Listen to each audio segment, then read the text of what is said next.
fait un bac S aussi. D'accord. Spécialité maths, Wow. COEF 9 à l'époque, alors que j'étais nul en maths. Pourquoi t'as eu ton bac S? Parce qu'il y avait une pression de la diaspora qui faisait que réussir professionnellement et socialement, c'était synonyme de survie. Et on m'a toujours inculqué qu'il faut être bon en maths pour devenir ingénieur, médecin ou commerce, tout ça. Et du coup, j'ai fait ça, mais pour leur faire plaisir déjà, et surtout parce que j'avais pas trouvé ma future vocation. J'ai grandi dans un environnement 100% vietnamien. Mes grands-parents vivaient avec nous, mes oncles aussi. J'imagine même pas comment ça devait être, les matelas et tout ça. Vous habitez Mais en tout où? cas, nous on était avant vers Saint-Quentin en Yvelines. Montigny-le-Bretonneux, pour être plus précis. Et t'avais un prénom vietnamien? De toute façon, moi je m'appelle François-Xavier, mais à la maison c'est Minh Chi. Et j'ai fait des études, moi, pour être, pas comme vous, ingénieur en informatique. Et j'étais en dernière année, j'allais valider mes études. Et si tu veux, après, je savais au fond de moi que je voulais pas faire ça. J'ai mon cousin qui avait 3-4 ans plus que moi, lui était ingénieur en informatique. C'était le mec le plus malheureux de la Terre. Je le voyais et je me suis dit, mais je vais être amené à faire ça, en fait, et être malheureux comme lui. Mes parents sont chinois du Cambodge. Ils ont vécu... il y a, ça fait, je crois, 5 générations qui sont là-bas. Mais ils étaient mariés au Cambodge? Ouais, ils sont mariés au Cambodge et du coup, mes parents sont issus d'une famille bourgeoise. Ils avaient des servantes, des cuisinières, des chauffeurs. Et si tu veux, là où je veux en arriver, c'est que quand ils sont arrivés en France, ils ont eu une violente... rupture qui est à la fois l'environnement, la langue, Ils sont arrivés le pays. Ils sont arrivés en 77. Ouais, 77. Et puis surtout, niveau classe, quoi. Déclassement total, tu vois. Ils sont arrivés ici, on était un peu comme toi, tu vois. On était 11 dans un F3. Mais toi, t'es né où? Je suis né au Vietnam, moi. On est arrivé, j'avais 6 mois en France, quoi. Voilà. Et après, mes parents, ils ont fait des petits boulots. Mon père, en arrivant, il a fait 3 boulots en même temps. Le matin, il se levait très tôt, il faisait le ménage dans les banques. Après, il travaillait chez Carrefour en tant que manutentionnaire. Et le week-end, le soir, il faisait du gardiennage dans les hôtels. Ouais. Et ma mère, elle faisait de la couture. On lui apportait tous les jours, je me rappelle, j'étais gamin encore, j'ai ces visions encore de 2 gros sacs poubelles remplis de tissus décomposés, tu vois, et que ma mère devait... Je vois très bien, mes parents étaient dans la confection. Et c'était l'enfer, quoi. Au lycée, quand on me demandait ce que je voulais faire comme job plus tard, moi, c'était une évidence que j'avais envie de bosser dans la mode. J'ai toujours voulu, j'aime les fringues, les magazines. J'étais une vraie meuf, en même temps un garçon manqué, bizarrement. Bizarrement. Et tout le monde me disait toujours la même chose. Non mais c'est pas possible. Enfin, je veux dire, c'est pas pour nous, ça. Quoi, ça commence à nous, c'est quoi, c'est pas... Alors c'est quoi pour nous? Mais c'était tes cousines qui disaient ça? Non, c'était plus tout le monde, des gens dans les écoles, les gens qui te conseillent, tu sais, pour faire des études d'orientation, même mes potes qui étaient dans la même classe que moi. Mes parents sont d'origine cambodgienne et chinoise, donc des Chinois qui ont émigré au Cambodge pendant quelques générations. Et en fait, mes parents étaient venus faire leurs études en France, à Paris. Dans les 2 cas, ils passaient un premier temps de leur vie étudiante en France avant de rentrer. Et en 75, ce qui s'est passé, s'est passé. Il y a eu le génocide, le pays a été fermé, occulté totalement. Et mes parents se sont rencontrés, ils habitaient là, dans le 13e. Du jour au lendemain, ils ne savaient plus ce qui se passait de l'autre côté. Et du coup, ils ont arrêté leurs études, ils ont dû travailler. Mon père, au début, était chauffeur de taxi. Et finalement, quand ils se sont rencontrés, ils ont ouvert une confection à Belleville. Dans les années 80, une partie de ma famille est arrivée du Cambodge. Ils venaient du camp Khai Dang, toute la famille de mon père, en fait. Dans la frontière thaïlandaise. Exactement. Ouais. Ça avait un coût. Il fallait, faire venir 10 personnes, trouver les logements, l'opéra, les papiers, les machins. Et j'ai vu ma mère et mon père travailler beaucoup. Mais ils avaient un objectif. C'était faire vivre la famille. Les parents, à chaque fois à table, me disaient ouais, tu vas devenir ingénieur. Mais papa, mais ingénieur dans quoi? En fait, à l'époque, mon père, il jouait souvent au ping-pong.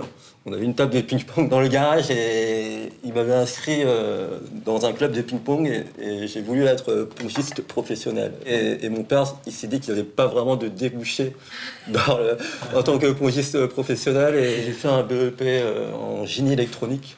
J'ai dû redoubler peut-être 5-6 fois au lycée. T'habites en province, c'est ça? C'est ça, en fait, je suis né en Normandie, à Cherbourg, dans la Manche. Ouais. Ils avaient quelqu'un, une connaissance? Non, ils avaient juste 5 francs à l'époque, et puis pour appeler dans une cabine téléphonique, et une famille d'accueil les a accueillis. Voilà. Mais c'est des réfugiés d'où? Du Cambodge? Du Cambodge, c'était ça, ouais. Mes 2 parents sont nés à Battambang, je sais pas si vous ouais, bien sûr. À Battambang, ouais, voilà. D'où la chanson Au Battambang, ton dentier œil de Stinsi Samut, qui est très très connue Bien d'ailleurs. sûr, c'est Samut, avec un grand chanteur connu du Cambodge. Voilà. Une fois que je suis arrivé à Paris en 2007, où je devais effectuer en gros un stage de web designer, et je suis arrivé à Saint-Germain-des-Prés avec mon skateboard. Et j'avais acheté un smartphone d'occasion d'un collègue de boulot. Et j'ai commencé à faire des photos avec mon smartphone en 2010. Et c'est en janvier 2011 que j'ai découvert une application que vous connaissez qui s'appelle Instagram. Et c'est comme ça où j'ai pris passion à faire des photos. Et cette passion est devenue comme... Un conte de fées. Et ma profession aujourd'hui. Ouais. J'ai eu beaucoup de visibilité. Et également des médias m'ont contacté, des offices de tourisme. Et j'ai même pu sortir un livre aux éditions de La Martinière en 2013. Un livre? Oui, de photos? De photos smartphone. De photos Et t'as smartphone. fait une expo aussi. T'as fait plusieurs expos. C'est ça, ouais. J'ai exposé d'ailleurs il y a 2 mois à rue de Seine, dans l'ancien atelier de Yann Arthus Bertrand. T'attrapes un moment et tu le présentes comme ça. Et c'est vrai qu'à l'époque, Instagram, parce que moi aussi j'y suis un petit peu, mais je suis arrivée un peu plus tard, je suis arrivée en 2013, et même en 2013 c'était finalement un peu tôt. On savait pas pourquoi on faisait les choses. Exactement. On le faisait vraiment juste par pur plaisir. Mais c'est quoi le quotidien de ta vie alors aujourd'hui? C'est quoi concrètement ce que tu... J'ai une partie qui est reliée au blog, The Other Art of Living, donc à l'influence, sur Instagram et sur les réseaux sociaux. En fait, quand j'ai créé le blog, c'était comment vivre mieux personnellement, parce que ancienne très stressée, angoissée, hypocondriaque, je passais mon temps à lire des choses sur le développement personnel et à consulter beaucoup de thérapeutes pour à peu près n'importe quoi. Et je partageais au fur et à mesure sur les réseaux sociaux et les gens commençaient à dire bah tiens ça a marché. Je dis bah si ça marche pour toi, ça marche pour moi, peut-être qu'on peut partager un peu plus de personnes. Et à côté j'ai développé une activité qui s'appelle la Good Mood Class. Yes. Yeah, represent. Et il faut traduire la good mood class, ça veut dire une classe de bonne humeur. Voilà, c'est ça. C'est juste pour faire le plein de bonne humeur. Parce qu'en fait, la bonne humeur, c'est quelque chose que tout le monde connaît. Tu peux faire exactement la même chose de bonne humeur ou de mauvaise humeur, tu n'auras jamais le même résultat. Mon métier, il change un peu tous les jours. Je fais à peu près... En fait, quand j'ai envie, j'ai une idée, j'essaye de la rendre réalité. Je pense que c'est un peu le job de n'importe quel entrepreneur. Et toute ma vie, par contre, j'ai entendu un truc. Tu sais, nous, si on te paye des études, c'est pour que jamais tu fasses la même chose que nous. Ne sois jamais entrepreneur. Ah non, pas moi, ils ont pas dit ça. Ouais. Et j'ai vu cette école de commerce qui venait d'ouvrir, en plus une nouvelle école de commerce. On est en 98 ans. Je me suis dit, comment je vais dire ça à mes parents? Bon, je vais leur dire tout simplement. Et étonnamment, ils ont pas tilté. Et là, ils ont vu le prix, par contre, c'est un peu... À l'époque, c'était en francs. 40 000 francs. 40 000 francs, Sophie, tu te rends compte de ce que c'est? Tu sais combien de personnes on ramène du pays, là? Mais en fait, avec ce prix-là, tu fais quoi comme métier après? Alors ça, c'est le seul truc que je ne sais pas. Et un jour, je cherche un job d'été pour juillet-août et je rencontre une nana qui est hôtesse de l'air chez Air France et qui me dit, si tu veux, Air France recrute des stewards étudiants pour juillet-août. Et je postule. Air France était tellement intéressé par mon profil parce qu'ils se sont dit, ils parlent chinois, mais moi je parle chinois, je parle un dialecte chinois, je parle pas mandarin. Mais parce qu'avec ma tête, de toute façon, ils se disaient, avec ma tête, ils se disent, c'est sûr qu'ils parlent chinois, tu vois. Ils m'ont proposé un CDI et ils m'ont proposé 10 000 francs à l'époque. Alors j'ai dit, bah ok. Donc je suis devenu steward pendant très longtemps, une dizaine d'années. Mais qu'est-ce qu'ils ont dit tes parents quand t'as fait steward au lieu de... Ah bah alors là, là c'était chaud. Je les ai invités dans un restaurant français, tu sais, j'étais au Flunch. Et j'avais les moyens que j'avais, hein, tu vois. Et je savais que si je leur annonçais une mauvaise nouvelle, ils allaient pas me faire un scandale parce qu'il y avait du monde autour. Mon père était là en train de manger, je dis papa, maman, voilà, j'ai arrêté mes études.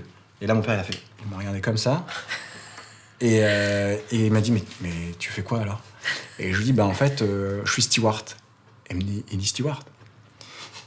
C'est quoi steward? Et ma mère elle était à côté, elle a fait ça. Elle a bougé la tête comme ça. Elle s'est dit je pense, s'il lui en met une, au moins je suis écarté, je risque pas dans... Et là où j'ai trouvé que mes parents, ils ont été chouettes et ils m'ont dit, écoute, si c'est vraiment ce que tu veux faire, si vraiment ça te rend heureux, vas-y. Et j'ai trouvé ça formidable, quoi. Mais après ça, j'étais malheureux parce que j'étais quelqu'un de très timide. Et du coup, moi, je suis arrivé au théâtre un peu pour désacraliser un peu le regard des gens et combattre cette timidité. Quand j'étais gamin, j'ai subi beaucoup de moqueries par rapport à mes origines et j'ai fait un gros rejet de mes origines. Moi, je voulais être blanc, je connaissais mieux l'histoire de la France que les autres. Voilà, j'ai occulté vraiment cette identité asiatique en moi. Et du coup, j'ai évolué, j'ai grandi avec cet espace qui était vide. Et finalement, je me suis dit, c'est pas possible d'évoluer comme ça. Ta construction, elle est pas finie, quoi. Et il manque des pièces. Ouais, il manque des pièces. Et il y a un truc qui a été un élément déclencheur incroyable, c'est qu'un jour, j'ai vu le reportage, enfin le film documentaire de Ritipan, S21. Et en fait, j'ai vu que mes parents sont issus en fait d'un génocide. Je n'étais même pas au courant parce que je leur ai jamais posé la question de c'était quoi notre histoire. Et eux, ils te disent... Et ils m'ont rien dit. Donc je suis parti au Cambodge. Déjà, j'ai lu plein de bouquins. Je suis parti au Cambodge. Et là, je suis resté 1 mois là-bas à faire tout le Cambodge, nord, sud, est, ouest. Quand il y avait d'autres gens du village qui venaient, ils disaient « C'est qui lui ?» Et les gens disaient « C'est un survivant. » C'est génial, hein? Par rapport à cette histoire de génocide. C'est un survivant. Incroyable. Qui revient au Cambodge, etc. Mais c'est un miraculé, quoi. Ouais, pour eux, c'était ça. J'étais un miraculé parce que et ça veut dire à quel point ils ont vécu des atrocités, eux, tu vois. T'étais steward? Ouais, j'étais steward. Mais j'étais comédien aussi, déjà. Ah, d'accord. J'étais comédien, déjà. Parce que moi, j'ai fait les deux à un moment donné pour être sûr que, tu vois, je lâche pas un métier comme ça. J'ai pris 2 années sabbatiques, après j'ai pris du temps alterné, et après, quand ça a commencé à marcher, j'ai décidé de quitter la France et de me focaliser que sur mon métier actuel, tu vois. Même moi, juste un ami qui veut se reconvertir, je serais hyper stressé et inquiet pour lui. Parce que ça demande quand même... c'est un choix de vie, des sacrifices, faut être déterminé. Je m'inscris à des cours de théâtre à côté de chez moi, Antony, et je me découvre une passion, mais de dingue. Et moi, j'étais pas du tout littéraire, et finalement, c'est la pratique où j'ai compris que c'était possible d'être heureux, en tout cas, de faire quelque chose où on est heureux. Dans la vie, quelquefois, on passe sa vie à chercher une passion ou Et là, d'un coup, je me suis dit, pour la première fois de ma vie, ça me fait plaisir. Et en plus, on me félicite pour ça. Je me suis mis dans la tête, je vais être acteur. Mais je ne savais pas comment. Mes parents m'ont dit, tu n'as personne dans la famille qui est acteur. Je me rappelle, ils me disaient, on ne connaît pas les Jaoui, les Bakri, c'est pas nous. J'ai clôturé cette discussion en leur écrivant des lettres, en leur disant, je m'excuse de ne pas être le fils modèle, de ne pas avoir fait médecin, vétérinaire, les métiers prestigieux, voilà, qui disent on a survécu, on est vivant. Et j'ai toujours grandi avec cet esprit-là dans la tête. Donc j'avais un profond respect pour mes parents, puisque on le saura jamais finalement de qu'est-ce que c'est que quitter un pays. Ah ouais, ce qu'ils ont vécu, c'est... Moi, je les définis souvent comme des héros, quoi. Parce que Exactement. c'est une trajectoire incroyable, quoi. Tout a changé quand j'ai commencé à jouer sur Paris. Moi, j'ai joué un spectacle à l'Odéon. Ah, génial. C'était Richard III, mis en scène par Thomas Joly. Ouais. Et du coup, là, tout a basculé. C'est-à-dire Ils sont venus te voir ? Ils sont venus et d'habitude, l'archétype de la maman, c'est « Oh, regardez, mon fils est formidable, il a fait Polytechnique, il est dans l'aéronautique, et c'est super, il a une villa secondaire à Los Angeles, par exemple. » Et là, du coup, ma mère, quand elle voit ses amis, elle dit « Oh là là, mon fils, c'est formidable, il joue avec Odéon Thomas Joly, et c'est que des name dropping comme ça, mais qui ont changé. » Et maintenant, ils m'encouragent. C'est limite mes agents, quoi. C'est super.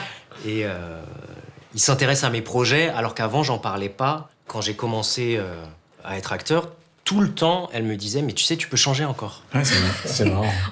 Moi, ma mère, elle dit parfois à ses amis il fait ça pour rigoler et après, elle fait un vrai métier. Tu vois ? Je le laisse s'amuser. Ouais, il s'amuse. Oui, mon père, en fait, il s'est créé un compte Instagram, il suit juste une personne et c'est moi. Donc c'est trop mignon. je parlais pas beaucoup avec mon père quand j'étais jeune. Et à un moment, non, je me suis dit, voilà, j'ai envie de devenir photographe. Je ne l'ai pas dit à mon père. Et mon père, il me l'a su à travers des articles que j'avais partagés sur Facebook ou autre. Parce qu'il est sur Facebook. Sur Facebook, c'est ça. Non, j'étais jamais allé au Cambodge. Et grâce à la photo, voilà, j'ai pu explorer un peu le monde entier. Ouais, donc, ouais. Attends, et tes parents, ils sont déjà retournés au Cambodge ? Ils se sont retournés 2 fois. Et la deuxième fois, en fait, je les ai accompagnés. C'était l'année dernière. Donc, Finalement, ce qui est marrant, c'est qu'avec mon métier, maintenant, je reviens à mes racines. Et je me remets à apprendre sérieusement le vietnamien. D'ailleurs, je repars là. Mais c'est marrant, il y a une... Bah, On en parlait aussi. Par le métier, bah oui.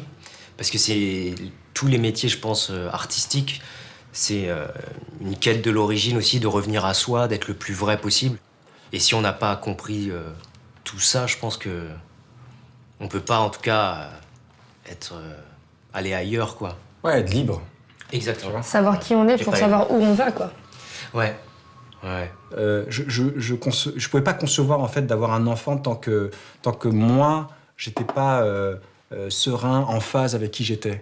Aujourd'hui, je suis serein et j'éduque ma fille bon, elle a 15 mois encore, tu vois, mais en tout cas, j'essaierai de lui expliquer c'est quoi son histoire, c'est quoi l'histoire de ses grands-parents, ses arrière-grands-parents, et ma femme est aussi un mélange. Du coup, on va lui donner toute son identité pour qu'elle grandisse en fait avec cette entièreté, quoi.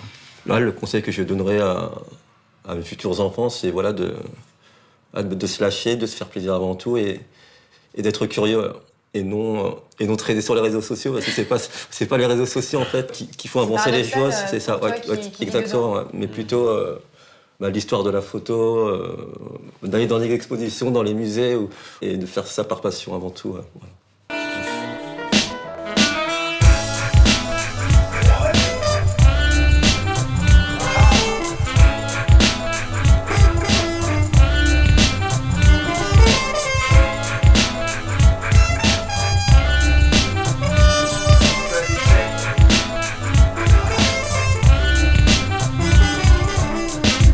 They don't know where we're going,